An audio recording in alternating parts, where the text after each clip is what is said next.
Doctor اسرار احمد کی وفات سے ایک رات پہلے کیا صورتحال چل رہی تھی؟ کیا کسی کو اندازہ تھا کہ کل وہ اس دنیا میں نہیں رہیں گے؟ وہ ذرا واقعہ کھل کر بیان کریں۔ یہ ڈاکٹر صاحب نے جیسے کہ میں نے عرض بھی کیا تھا، کچھ امراض تو ایسے تھے جو چل رہے تھے، لیکن آخری 3 دن انہیں پھر شدید بخار بھی ہوا، اور پھر یہ ہے کہ ایک اسہال کی سی کیفیت، پیٹ بہت خراب ہوا، اس کی وجہ سے ضعف اور کمزوری ہوئی، اور اسی طرح ان کے کچھ تکالیف، خاص طور پر کچھ کمر کی تکلیف بھی بڑھ گئی تھی۔ تو ڈاکٹر عامر عزیز جو میرے کلاس فیلو ہیں، تو ان سے میں نے ذکر کیا تو وہ پھر آئے بھی ڈاکٹر صاحب سے ملنے کے لیے۔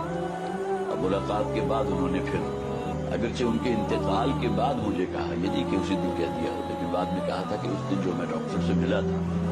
تو میں بھی یہ سمجھ رہا تھا کہ یہ شاید ڈاکٹر صاحب کے بس 1-2 دن ہی باقی ہیں۔ اب کس بنیاد پر انہوں نے کہا،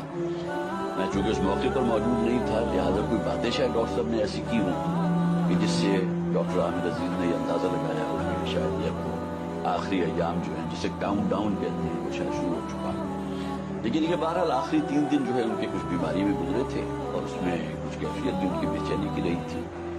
اور باقی ہے کہ جس رات ان کا انتقال ہوا ہے تو میں نے اگرچہ درمیان میں ایک آدھ دفعہ ان سے کہا بھی تھا کہ اگر آپ محسوس کریں تو ہم آپ کو ہاسپٹل لے چلتے ہیں، تو ڈاکٹر صاحب نے اس سے انکار کیا تھا، نہیں ہاسپٹل نہیں جانا چاہتا، اس لیے کہ بہرحال ہاسپٹل میں جو کچھ ہوتا ہے پھر گویا کہ آپ اپنے لواحقین کے جو ہے ان کو بالکل بائی پاس کر کے جو وہاں کا عملہ ہے اس کے ہاتھ میں ہوتے ہیں، خواہ نرسز ہوں، خواہ وارڈ بوائز ہوں، خواہ ڈاکٹرز ہوں، تو اسے انہوں نے خاص طور پر اسے منع کیا تھا کہ نہیں وہاں نہیں لے کر جانا۔ تو خیر بہرحال اس کے بعد رات کو جب ہم رخصت ہوئے تو طبیعت ٹھیک تھی، اگرچہ کچھ بخار بھی تھا، لیکن یہ کہ کوئی رات 3 بجے کے قریب پھر جو ان کا ایک خادم ہے جو میرے خیال ہے کہ وہ 10 سال ان کے ساتھ رہا ہے،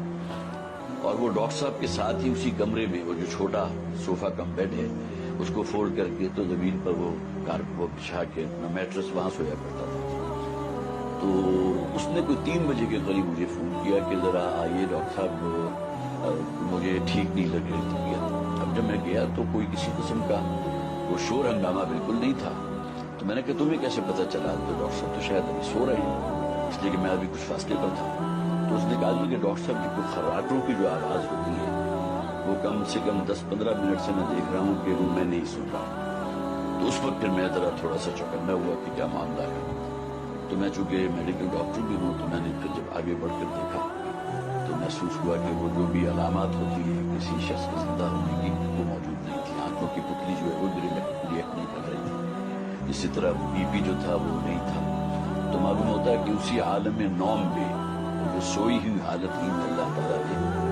فرشتہ جن کو بھیجا ہے اور اس نے اس روح کو مشورہ کیا۔ تو کوئی کسی قسم کی تکلیف، کوئی ہنگامہ کہ فوراً بھاگو دوڑو ہاسپٹل کی طرف، بلاؤ 112 کو اور یہ کرو اور وہ کرو، اس کی کوئی نوبت نہیں۔